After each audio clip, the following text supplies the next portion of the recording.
اسی طرح ذوق و شوق کے ساتھ اور فکر کے ساتھ اٹھ کر نماز فجر با جماعت ادا کرنے کی مکمل طور پر کوشش کرنی چاہیے،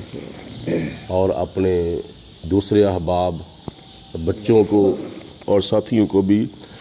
اٹھانے کی کوشش کرنی چاہیے۔ نماز فجر اور دوسری نمازیں جو ہیں وہ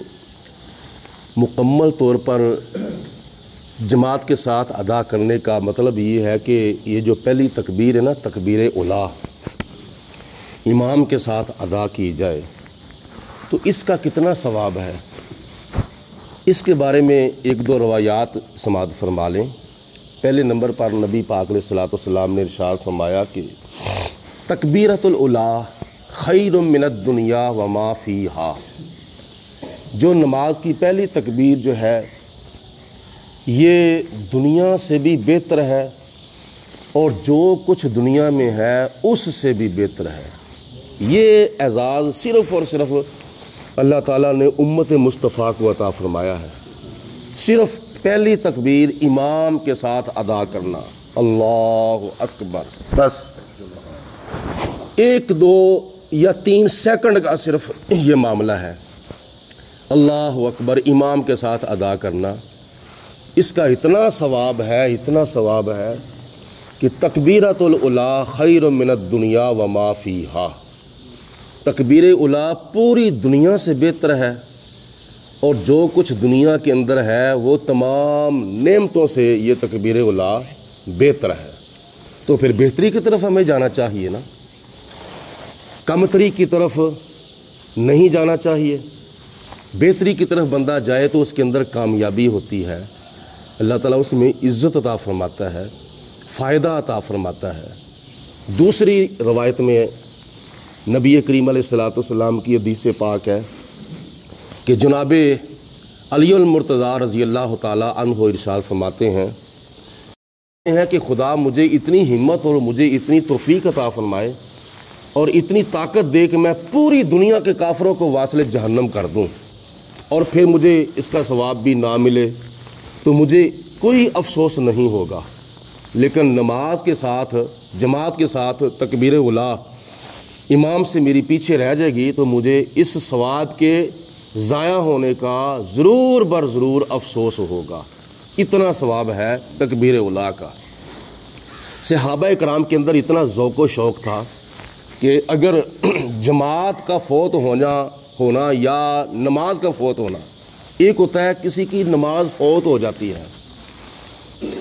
اور ایک ہوتا ہے کسی کی جماعت فوت ہو جاتی ہے، وہ نماز تو پڑھتا ہے لیکن جماعت کے ساتھ نماز نہیں پڑھ سکا، بامر مجبوری پیچھے رہ گیا تھا، بعد میں نماز آ کے پڑھ رہا ہے۔ تو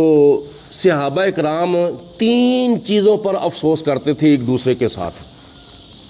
جس طرح خدا نہ خواستہ اللہ تعالیٰ نہ کرے کسی کا بچہ فوت ہو جائے، کسی کا کوئی گھر کا فرد فوت ہو جائے، رشتہ دار فوت ہو جائے، تو ہم تم سب ان کے ورثاء کے ساتھ جا کے اظہار تعزیت کرتے ہیں، افسوس کرتے ہیں۔ اسی طرح صحابہ کرام ایک دوسرے کے ساتھ 3 کاموں پر افسوس کرتے تھے۔ وہ کیسے؟ اگر کسی صحابی کی نماز فوت ہو جاتی تھی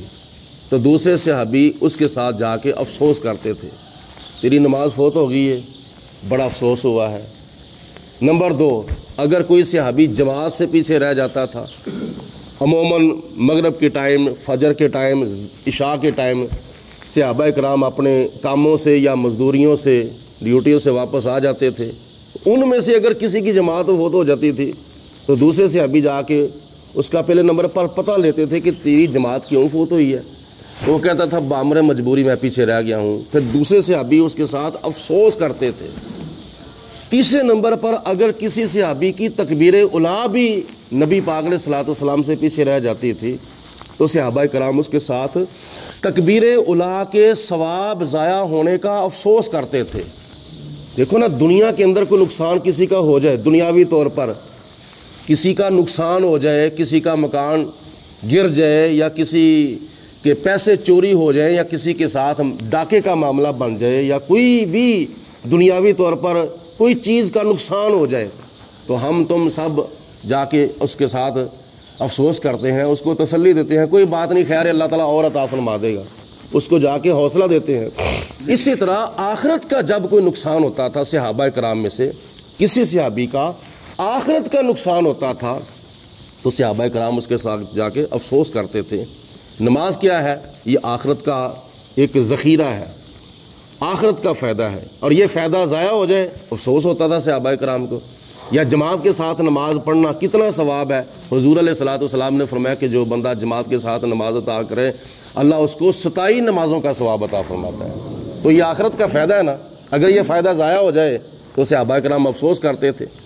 تکبیر اولیٰ کے بارے آپ نے سنا ہے کہ کتنا ثواب ہے، امام کے ساتھ ادا کرنے کا کتنا ثواب ہے، تو اگر یہ ثواب ضائع ہو جائے تو یہ آخرت کا فائدہ ہے، تو صحابہ کرام ایک دوسرے کے ساتھ جا کے افسوس کرتے تھے۔ تو ہمیں اس بات پہ غور کرنا چاہیے کہ ہمارا آخرت کا کتنا نقصان ہو رہا ہے، اور ہمیں خود اپنے اوپر افسوس نہیں ہے، دوسروں نے افسوس کیا کرنا ہے، ہمیں خود اپنے آخرت کے نقصان ہونے کا افسوس نہیں ہو رہا۔ یہ دین سے دوری کا نتیجہ ہے۔ امام کے ساتھ تکبیر اولیٰ ادا کرنا، اس کا یہ ایک فائدہ ہے کہ سورۃ فاتحہ شروع ہونے سے پہلے اس کو سبحانک اللہم پڑھنے کا موقع مل جاتا ہے۔ اللہ تعالی ہمیں زیادہ سے زیادہ دین کے قریب ہونے کی توفیق عطا فرمائے۔ آخر دعوانا ان الحمدللہ رب العالمین، الصلاۃ والسلام علیک یا سیدی یا رسول اللہ وعلی آلک و صحابک یا سیدی یا حبیب اللہ، الصلاۃ والسلام علیک یا رحمۃ للعالمین وعلی آلک و صحابک یا خاتم النبیین۔